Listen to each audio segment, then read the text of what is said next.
In the beginning was the Word. Last night, we heard the Christmas message in the form of a story, in the great sweep of salvation history, in the promise of the prophets, in music and song. There was the narrative version of the Christmas story that Olin read to us from the Gospel of Luke.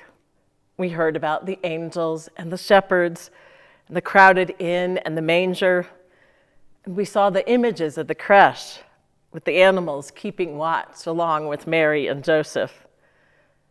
So last night, the message came especially in story form. But it ended as that service of lessons and carols always does, in the place where we pick up this morning. This morning, in the Gospel of John, the message of Christmas comes, not in the form of a story, but in the form of a theological statement. It's not the dense theological language of elsewhere in the New Testament, nothing like St. Paul will use in his letters to the early Christian communities. No, John's soaring prose in the prologue to his gospel is much more like poetry. In the beginning was the Word, and the Word was with God, and the Word was God. He was in the beginning with God. All things came into being through him, and without him, not one thing came into being. Did you hear that? Not one thing. Not the cosmos, not the astounding beauty we see all around us every day in Southwest Colorado. Not each one of you tuning in this morning come to celebrate this mystery, to hear its proclamation and to try and understand more deeply what this mystery really means, not just in general, but for you in your very own personal life.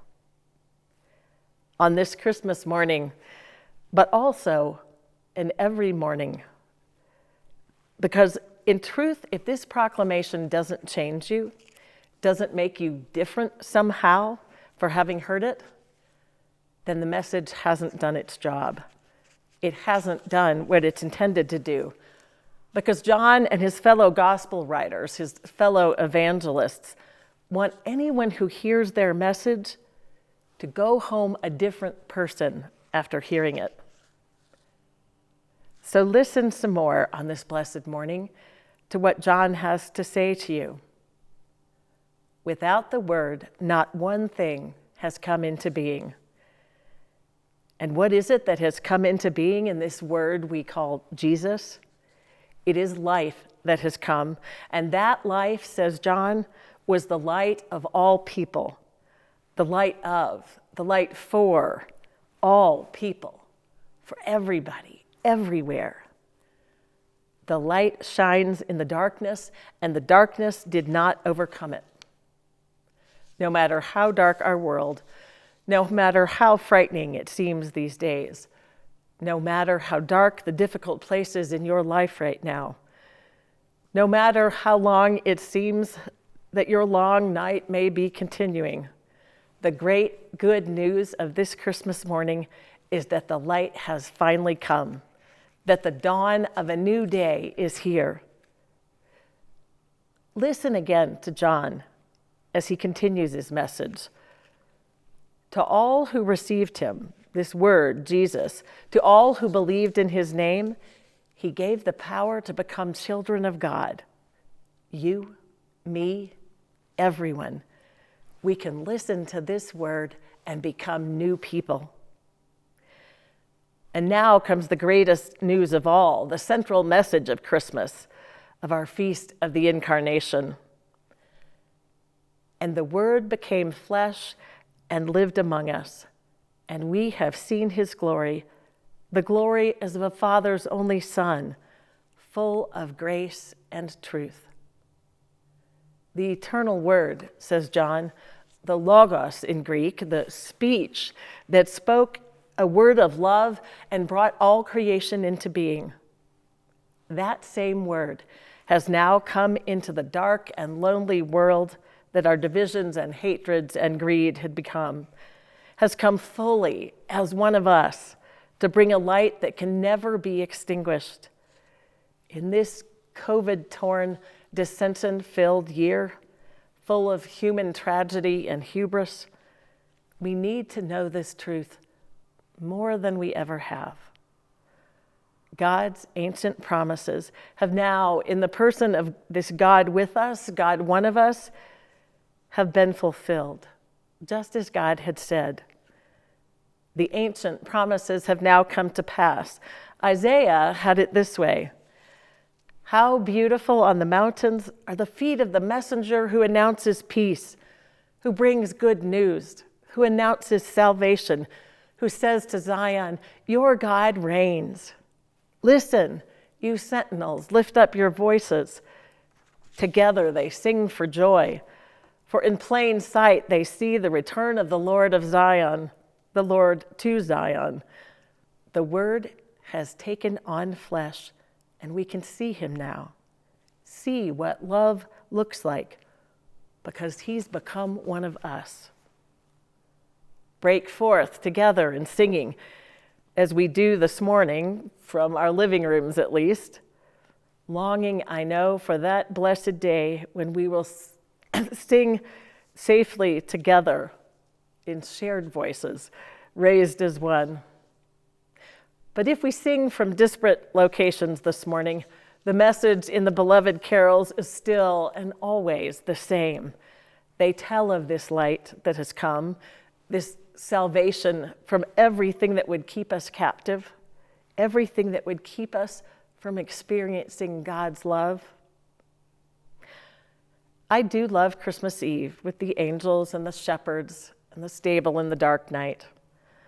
But in some ways, I love Christmas Day even more, when the sun has come up, when the presents are now unwrapped, and the bustle and busyness are over. There's time to reflect more deeply now on the meaning of the baby and the purpose of that birth, to try and understand, as John tries to do, what the impact of all that happened last night truly is, and what it can and must mean for us if the light is to grow stronger in us and in our world. No one says this better for me than theologian and mystic Howard Thurman. He's someone I've thought of often in this difficult year, when so much troubling truth about our world has been laid bare by the pandemic. So much pain and inequality and suffering. Thurman writes powerfully about such things, showing what Jesus means for the least and the lost and the lonely, those most often ignored in our world still plagued by injustice. But what some people don't know is that he was also a poet, and that's where I draw from him today. Perhaps he penned these words after a bustling Christmas Eve on a quieter Christmas morning, listening to the poetic words of John and writing a poem of his own. It's called "When the Song of the Angels is Stilled," just as that song is stilled now among us this morning. When the song of the angels is stilled, when the star in the sky is gone, when the kings and princes are home, when the shepherds are back with their flocks, the work of Christmas begins.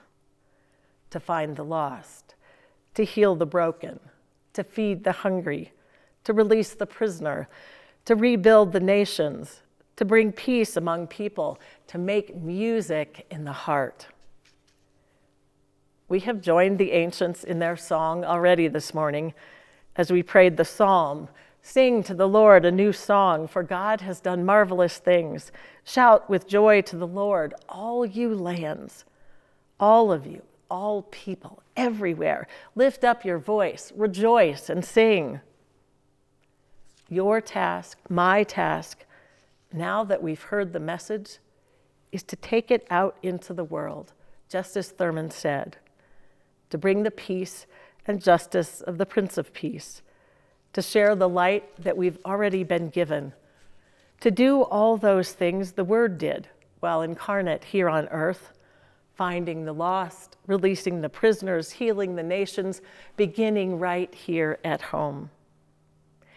It is the gift and work of Christmas. So head into your world today with your job description in hand. And as Thurman reminds, sing straight from your heart. Merry Christmas, everyone.